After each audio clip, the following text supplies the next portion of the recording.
pagpaparangal, bigyang pugay ang inyong pagsisikap.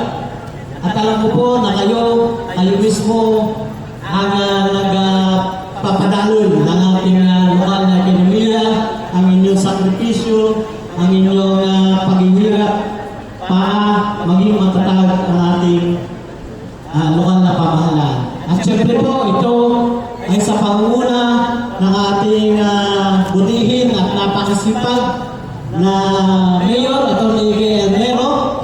Nandiyan po nagkakaisang miyembro ng Sangguniang Bayan at syempre lahat ng mga kawani, lahat ng departamento sa pangunguna po ng Municipal Agriculture Office at tayo po ay sama-sama magdiwang at sabi nga ang pagdiriwang na ito ay para sa inyo, mga mahal namin magsasaka at mga isda, sa mga kamay na naghihirap sa bukid, sa mga bisig na lumalaot sa ating karagatan at nagbibigay ng maganda at sapat na pagkain sa hapagkainan ng bawat pamilya ng Manggulenyo. Maraming salamat po sa inyong sipag at determinasyon. Salamat po at sama-sama po tayo magdiwang ng ginintong araw bilang bahagi ng pagdiriwang ng 75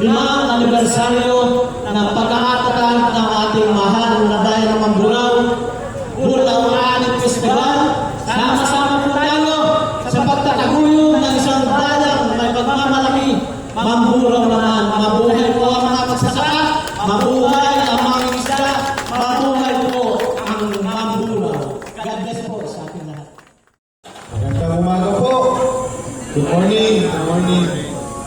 Nakatulog ba kayo ng ayos? Parang fiesta na sa mga barangay kagabi. Ano po? Pero sabi nga doon sa nakita ko kanina post, testing pa lang yun.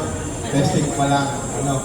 So, good morning po. Of course, sa representative ng ating ganadong gobernador, Sir Carlo Gadiano. Palakpakan po natin.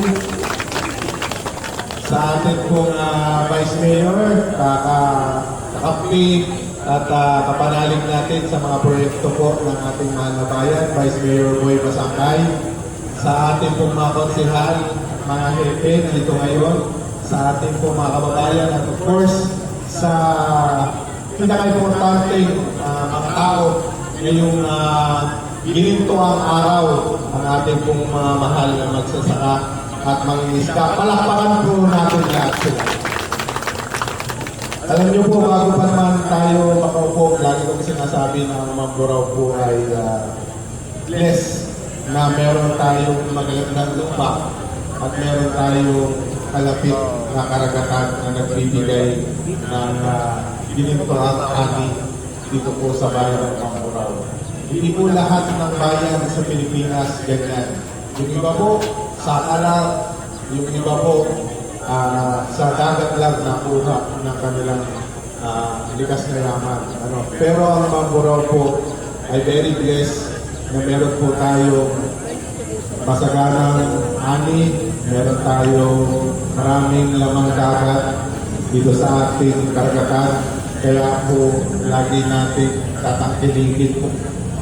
Nung kino-conceptualize namin nila Sir Kiko, nila Mau, yung trade fair na ito, bilhin ko ang araw, hindi ko tayo pumayag na kayo ay nasang tabi-tabi. Kayo dapat ang bida, kaya kayo nasa unahan po. Kayo ang bida talaga ng ating festival, wala nang iba. Tanggalin natin yung mga magaganda at mahumulay. Ang Bulao Ani Festival ay ibig sabihin sa Tagalog ay binintuang ani, sa Ingles ay Golden Harvest. Dahil kayo ang tunay na kayamanan ng ating bayan ng Mamburao. Alam ko po na kayo ang nagsalba sa atin noong COVID. Napakaraming problema, may dumating na naman. Alam ko, apektado na naman ang ating magsasaka at mangingisda. Ano po, sa ngalan ng pamahalang bayan ng Mamburao, lahat ng pwede po natin may tulong, aalalay po ang local government unit at ngayon pa lamang ay nag-iisip ng unang paraan para makapagtulong sa ating mga makabagong bayani dito po sa bayan ng Mamburao. Kaya asahan nyo na tuloy-tuloy lang po ang bayan may pagmamalaki, Mamburao naman. Mabuhay ang ating mga magsasaka at mga isda, mabuhay po ang bayan ng Mamburao. Happy Fiesta po. Pero isip po sa kinakain. Nung paggamit ng ating mga synthetic na fertilizer, yung sistema. Okay po? And LGU, yung local government unit po natin, is basta po kung meron kayo gusto malaman, yung produkto is pwede nyo po, isang division niya is mga health products po, mga pampaganda, pampaputi, kita nyo mapuputi ako. Yun po yung original pagpatay test. Bibigyan ko kayo ng libreng kape. Ayun, si Mami may hawak ng kape. So, health, wellness, lifestyle. Mabuhay po kayo.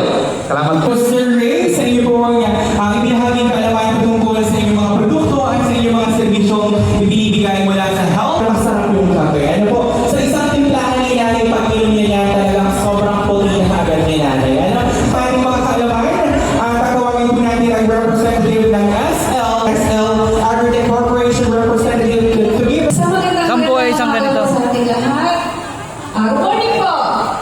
Una-una po sa pamunang po ng LGU, sa pamunang ng umaga at happy anniversary po sa pagpapaunlad po ng pamumuhay ng atin. Isang karangalan po ito para sa amin na kami ay ma-invite.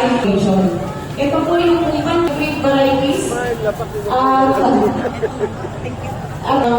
Hindi tumitigil para mag-provide develop na iba pang siguro naiinit po yung iba, no? Kaya sa mga tinutupo namin, ito kilala ko. Pero ngayon po kasi parang wala yata pinamigay yung pinakabagong varieties po namin.